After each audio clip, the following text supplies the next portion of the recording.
pessoal, hoje nós vamos analisar a obra O Cortiço, de Aloysio Azevedo. É importante você perceber que trata-se de um romance de tese. O que é isso? O comportamento dos personagens serão determinados por influência do meio, da raça e do momento histórico em que eles se inserem.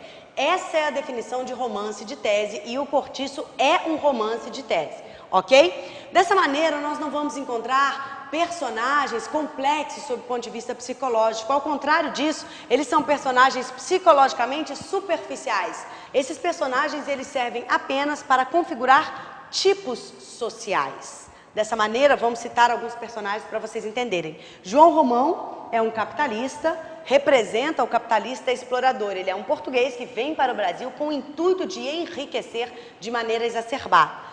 Vive com ele a Bertoleza, uma escrava que pensa ter comprado a sua liberdade e que representa o trabalhador escravo. Existe também o Miranda, que é um português, só que esse português já representa a burguesia. Ele mora em um sobrado, ao lado do Cortiço. Jerônimo, um outro português que também vem para o Brasil, é um trabalhador bastante disciplinado. Representa, portanto, esse tipo social.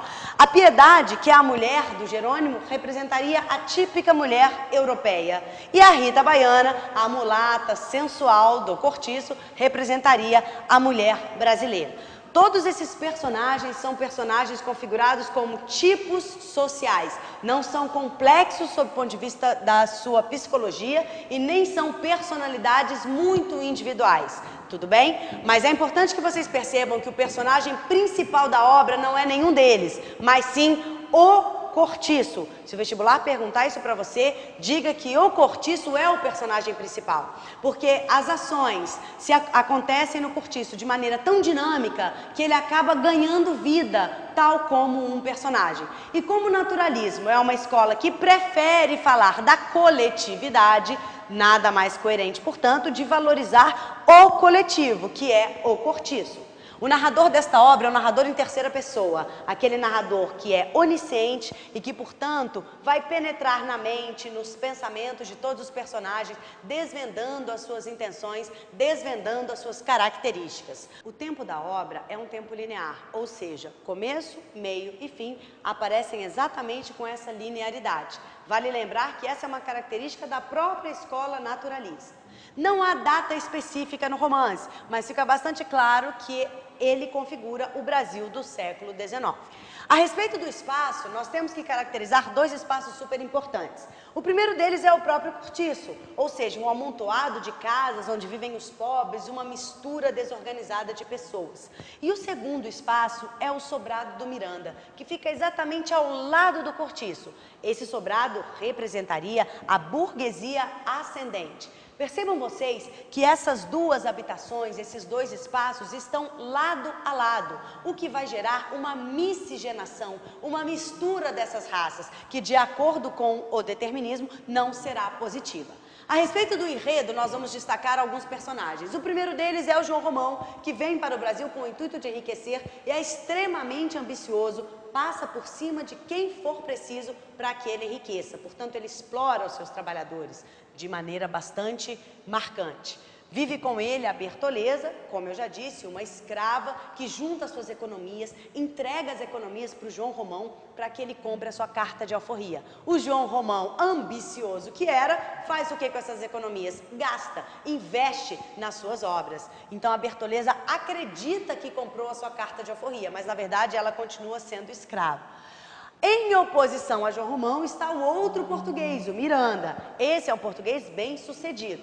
Acontece que o Miranda quer comprar um pedaço do quintal de João Romão para ampliar sua terra. O João Romão não aceita porque ele é ganancioso e os dois então acabam brigando por esse pedaço de terra, uma vez que não há consenso.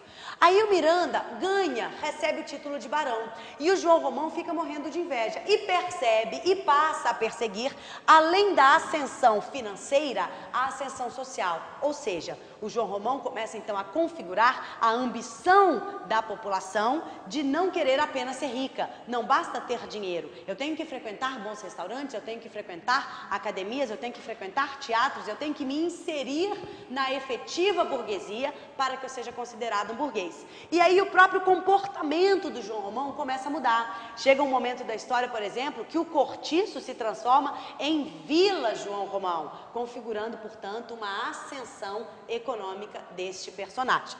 Do outro lado da história, existem moradores sem nenhuma ambição financeira, que vão representar os tipos sociais e que serão exatamente produto da organização, do dinamismo do cortiço. Temos a Rita Baiana, a mulata, sensual, que promove os pagodes para os moradores. Todos os homens acabam se apaixonando, caindo nos encantos das suas danças. A Piedade, a portuguesa, que é casada com Jerônimo, mulher recatada, dona de casa, boa cozinheira, bastante quietinha. E o Jerônimo, português, que vem para o Brasil, inicialmente era um trabalhador bastante assíduo. Acontece que ele é um exemplo claro de que a má influência do meio pode ocorrer sobre o homem. E no caso dele, ocorre. De trabalhador assíduo, de trabalhador compenetrado, de trabalhador organizado, o Jerônimo passa a ser um trabalhador displicente, passa a ficar preguiçoso, passa a não querer trabalhar. Tudo isso fruto do meio. Ele dizia que o calor dos trópicos tiravam-lhe as forças do corpo. Muito bem, meninos e meninas. Diante disso, é importante ressaltarmos alguns pontos bastante importantes da obra. O primeiro deles é: o cortiço é configurado como um organismo vivo, vivo mesmo, biológico, que tem vida própria. Tamanhas as modificações, tamanhas as mudanças que acontecem nesse organismo. Lembrem-se de que ele é o personagem principal da obra. O romance serve para comprovar a seguinte tese: a mistura de raças serve para a degradação humana. É isso que acontece no cortiço. Os personagens se misturam, as raças se misturam, a europeia e a brasileira, e isso acaba gerando a degradação dos seres humanos. Há também uma crítica às enormes diferenças sociais, já que a gente trabalha com as classes baixas e a burguesia, e a ambição por essas classes do desejo de ascender socialmente. E por fim, pessoal, observem que sempre o meio, a raça e o momento histórico para o naturalismo são os fatores que vão determinar o comportamento dos personagens. Isso está presente nos personagens da obra O Cortiço. Dessa maneira, a gente encerra a análise do Cortiço, desejando a vocês uma boa leitura da obra. Bons estudos! Cercavam homens, mulheres e crianças. Todos queriam novas dela. Não vinha em trajes de domingo. Trazia um lenço amarrado em seu vestido que lhe deixava ver o pé sem meia num chinelo de polimento com enfeites de marroquim de diversas cores. No seu farto cabelo, crespo e reluzente, puxado sobre a nuca, havia um molho de manjericão e um pedaço de baunilha espetado por um gancho. E toda ela respirava o asseio das brasileiras, um odor sensual de trevos e plantas aromáticas.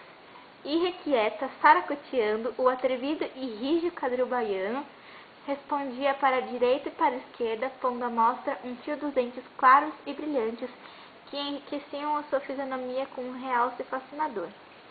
Acudiu quase todo o cortiço para recebê-la.